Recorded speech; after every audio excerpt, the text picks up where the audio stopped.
কারণ হলো কোরআন অস্বীকার করার কায়দা নাই। কোরআনের একটা আয়াতকে অস্বীকার করা আল্লাহকে অস্বীকার করা।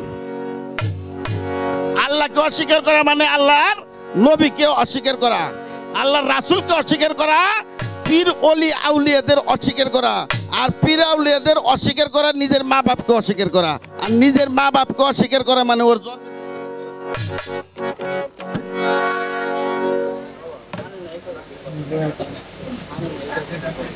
মানে মানে ওনার পেশটা হইলো যে এর হাকিকত কবে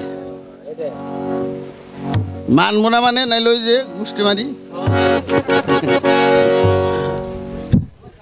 হচ্ছেন না বকা। মানে আমার পীর ভাই আছে একটা হইলো সালাম কমিশনার, অনেকেই চিনেন, বিচার সালিশ করে।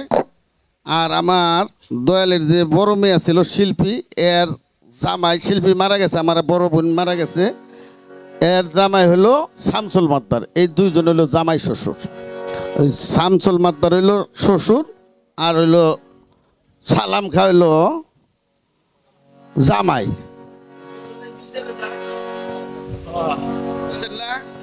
দুজনের জন্য বিচার করে। এখন যখন নাকি দুই পক্ষেতে দুইজনে কয় তাহলে তো কথা দুই ফেলি গোল লাগে। সালাম কমিশনার হসুর আমার কথা কল মাইনেন, উনি তো শ্বশুরই কইতেছে জামাই আপনি আমার কথা মাইনেন, জামাই রাগ হয়ে কইতেছে আমার কথা মানবেন না তো হসুর উষ্টে খাবেন। আমার কথা মাইনেন, আমার কথা মানলেই আর উষ্টেটা উষ্টি মারি হনুন লাগবে না, উষ্টি খাওয়ানো লাগবে। 18 মুকামে 18 পাড়ার হাকিকত হলো এই মানব দেহটা হলো 18 চিজে গঠিত। হাড় রক মজক মনি এই 4 চিজ হলো বাপের।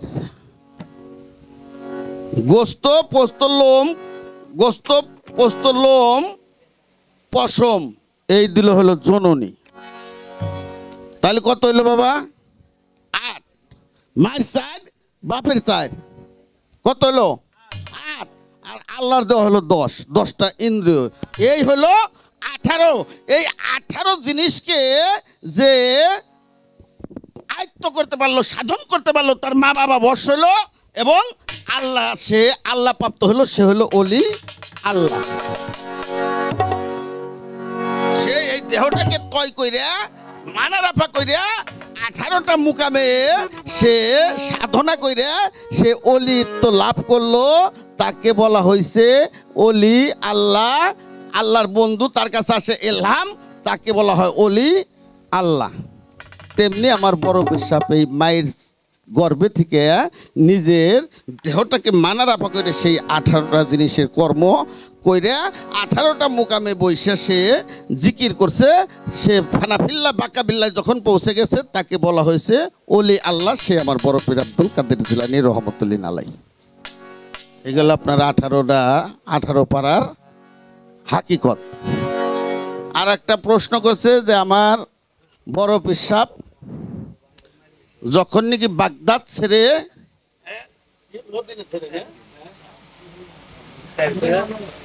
40,000 দিরহাম দিল, বাগদাদে যখন সফরে গেলেন তখন 40টা দিরহাম মা বগল তলে দিয়ে দিল, কিন্তু ডাকাতের দলে তারে ধরে ফেলাইলো। রাস্তায় যাওয়ার পরে ডাকাতে ধরলো, ডাকাতে ধরার পরে ডাকাতে জিজ্ঞেস করলো কি আছে, কিন্তু মা শিক্ষা দিয়েছিল যে বাবা কখনো তুমি মিথ্যা কথা বলিও না। শেষ পর্যন্ত আমার শর্টে বলতেছি বাবা, শেষ পর্যন্ত আমার বড় পীর সাহেব বলছিল যে হ্যাঁ আমার কাছে আছে, আমার কাছে 40টা দিরহাম আছে, সেটা আমার বগলতলা।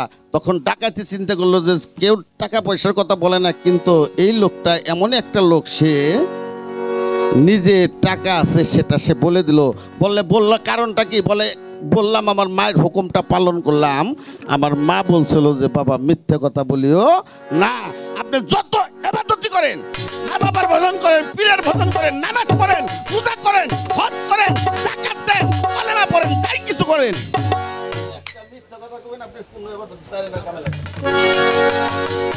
যতক্ষণ পর্যন্ত আপনার মুখ সত্য না হবে ততক্ষণ আপনার মুখ দিয়ে যত সুরেই পড়েন 30 পারা কোরআনকে আল্লাহর দুনিয়ার হাদিস দলিল পড়ে হলে কিন্তু কাজে লাগবে না, কারণ আপনার জবান ঠিক না।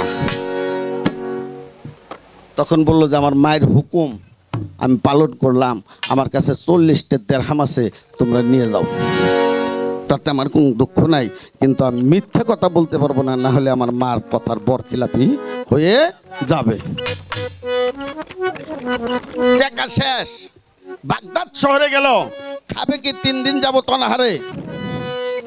আল্লাহর কুদরতে আমার বড় বিশ্বাসের কাছে ইলহাম আসলো যে আব্দুল কাদের তুমি অমুক হোটেলে চলে যাও, ওই হোটেলে যায় তুমি খানা বাকি খাও, এই ঋণটা পরিশোধ করব আমি। কিন্তু তারে খানা দেয় না। খানা না দেওয়াতে হঠাৎ করে বড় পীর আব্দুল কাদের জিলানী ওই প্লেটের দিকে তাকাইছে, দেখে কি অনেকগুলি ডিম ভুনে করে বড় একটা প্লেটের ভিতরে রাখছে।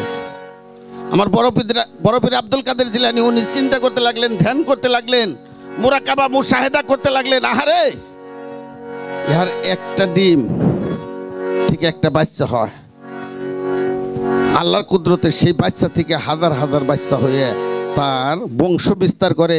আর কতগুলি ডিম এই দোকানদার এখানে সেদ্ধ কইরা ভাজি কইরা ভুনা করে রাইখে দিছে, না জানি আল্লাহর কত সৃষ্টিকে উনি নষ্ট করছে।